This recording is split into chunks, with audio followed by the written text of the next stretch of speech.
Good evening all of you. आज हम इस चैप्टर का पार्ट 5 करेंगे। इससे पहले हमने दो डेरिवेशन किए, एक F बराबर r/2 और दूसरा दर्पण सूत्र 1/F बराबर 1/v प्लस में 1/u। हमने ये दो डेरिवेशन कर लिए।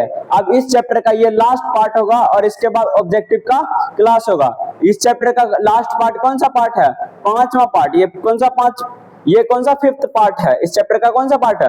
5th पार्ट है। हमने देखो इस चैप्टर को शुरुआत से देखो, पहले प्रकाश पढ़े, उसके बाद रिफ्लेक्शन पढ़े, उसके बाद दर्पण के बारे में पढ़े और फिर दर्पण के उपयोग पढ़े, उसके बाद दर्पण में दो डेरिवेशन था, दोनों सूत्र पढ़े, उसके बाद आप आज पढ़ेंगे आवर्धन, जिसे इसका मात्रक नहीं होता है। आवर्धन आज पढ़ेंगे।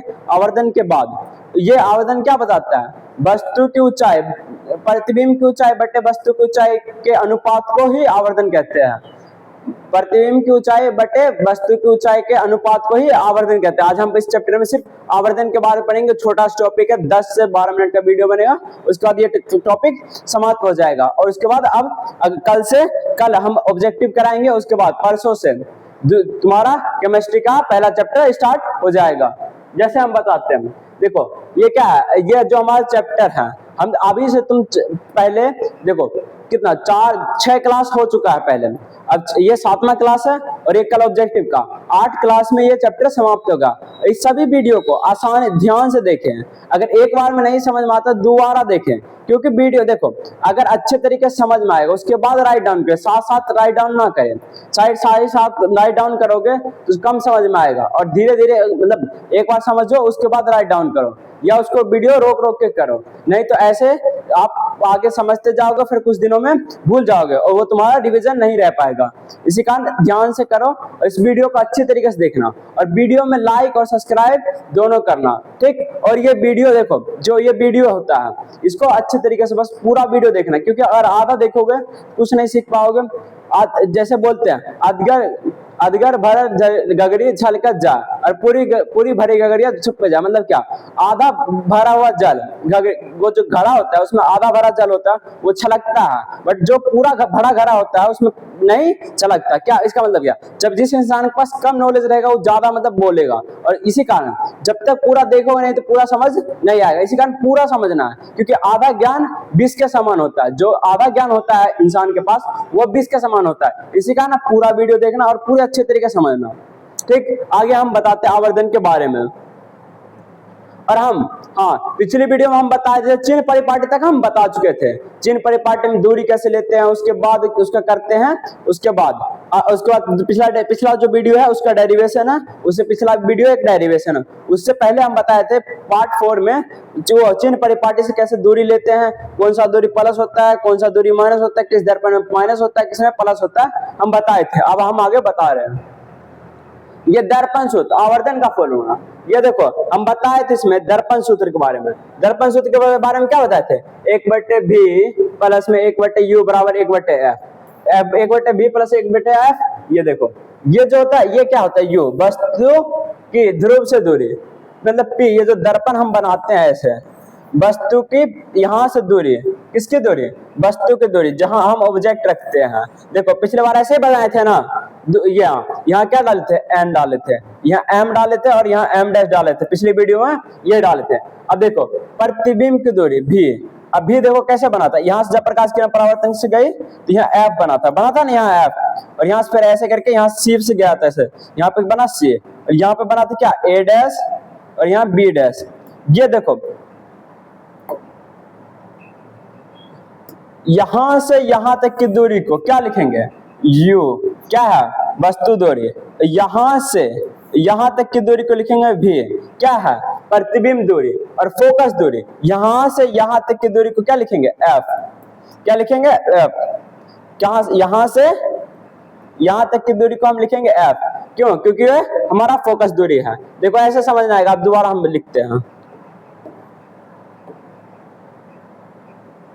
देखो ऐसे बनाए दर्पण बन गया। यहाँ बिंदु P है, यहाँ पे हम वस्तु रखे थे और यहाँ पे बना था, और यहाँ पे फोकस है और यहाँ पे वो केंद्र है। यहाँ पे क्या है? वस्तु। यहाँ देखो अब यहाँ से यहाँ तक की दूरी को क्या लिखेंगे? u। यहाँ से यहाँ तक दूरी क्या लिखेंगे? यहाँ u। यहाँ क्या है, ऑब्जेक्ट है, ऑब्जेक्ट ऑब्जेक्ट, और यहाँ क्या है, इमेज। यहाँ पे क्या है, ऑब्जेक्ट, और यहाँ पे क्या है, इमेज। यहाँ से यहाँ तक की दूरी यो, यहाँ पर इसे यहाँ से यहाँ तक की दूरी, पी तक की दूरी क्या होगी, भी। कौन सी दूरी, प्रतिबिंब दूरी। और यहाँ पे से यहाँ तक की दूरी को हम क्या लिखेंगे, एफ। क्या कौन सी है, फोकस दूरी। इसमें क्या है, इतना है फोकस दूरी। पिछले डेरिवेशन में हम इसका डेरिवेशन करके दिखाए थे, इस दिनों में क्या संबंध है और कैसे कैसे ये डेरिवेशन होता है। अब देखो, अब बताते हैं। अब देखो ये तो होगा, इसमें तो इतना समझ में आ गया। देखो यहाँ पे साफ साफ लिखा है फॉर्मूला से, ये क्या है, मिरर फॉर्मूला, मतलब दर्पण सूत्र। और यहाँ आवर्धन है, आवर्धन क्या होता है, प्रतिबिंब की ऊंचाई h2 है। ये कौन सी है, प्रतिबिंब की ऊंचाई, यह प्रतिबिंब की ऊंचाई h2, और ये क्या है, वस्तु की ऊंचाई। जैसे हम शुरुआत में ही आपको बोले थे कि प्रतिबिंब की ऊंचाई बटे वस्तु की ऊंचाई के अनुपात को आवर्धन कहते हैं। क्या बोलते हैं, प्रतिबिंब की ऊंचाई बटे वस्तु की ऊंचाई को हम क्या बोलते हैं, आवर्धन बोलते हैं। तो इसमें देखो बताया है पहले, क्या प्रतिबिंब की ऊंचाई h2 है और वस्तु की ऊंचाई क्या है, h1 है। तो इसका अनुपात क्या है, देखो m बराबर h2 बटे h1। इसको ही क्या लिखेंगे, आवर्धन। क्या लिखेंगे, आवर्धन।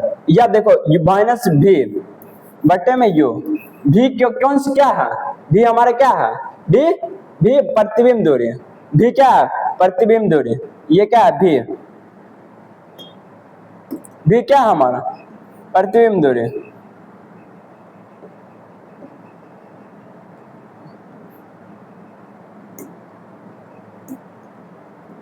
देखो माइनस भी और बट्टे में u क्या है, ये हमारा है प्रतिबिंब दूरी। ये क्या है, प्रतिबिंब दूरी। ये है वस्तु दूरी, वस्तु दूरी। यह सूत्र प्रतिबिंब के वास्तविक आकार एवं उसकी प्रकृति सीधा उल्टा के सटीक जानकारी देता है, यह ज्ञान देता है। क्या मतलब, ये सटीक बिल्कुल बताता है। आवर्धन से हम सही बता सकते हैं कि वास्तविक है या काल्पनिक है, ये कैसा प्रतिबिंब बनाता है। आवर्धन, इसका कोई मात्रक नहीं होता है, आवर्धन का कोई मात्रक नहीं होता है।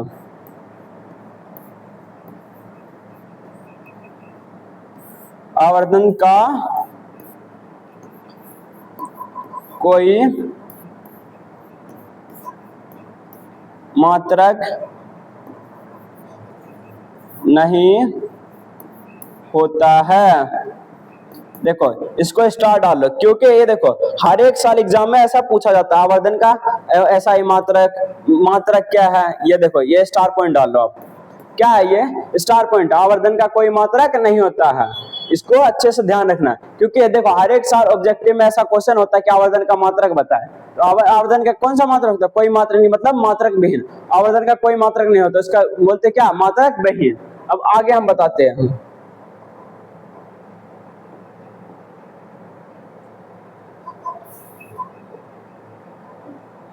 देखो आवर्धन के नाम एवं विशेष एवं अर्थ। आवर्धन का मान, प्रतिबिंब की प्रकृति, प्रतिबिंब का आकार।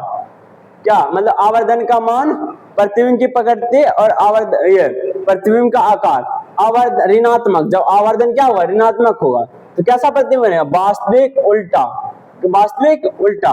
देखो अब ये साइज तो डिपेंड करेगा उसकी दूरी पे, कितना दूरी है,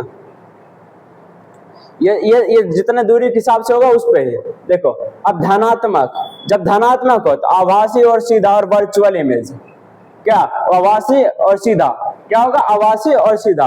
अब देखो 1 मीटर बराबर क्या होगा, वस्तु की बिल्कुल समान आकार का, मतलब जितना, जब आवर्धन का मान 1 होगा, क्या होगा, जब आवर्धन का मान होगा तो वस्तु का साइज और प्रतिबिंब का साइज दोनों 1 बराबर होगा। मतलब वस्तु का आकार और प्रतिबिंब का आकार दोनों क्या होगा, 1 बराबर होगा। जब 1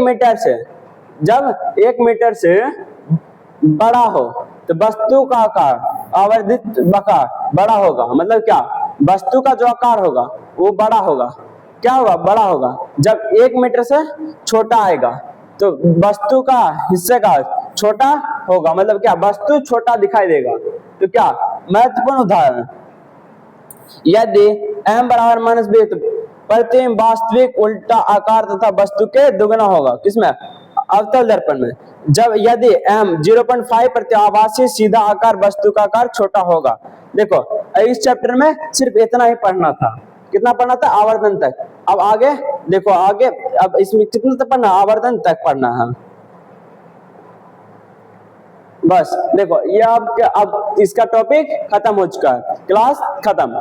चैप्टर एंड, क्या लिखेंगे? The end. हमने क्या कर दिया? इस चैप्टर को एंड कर दिया।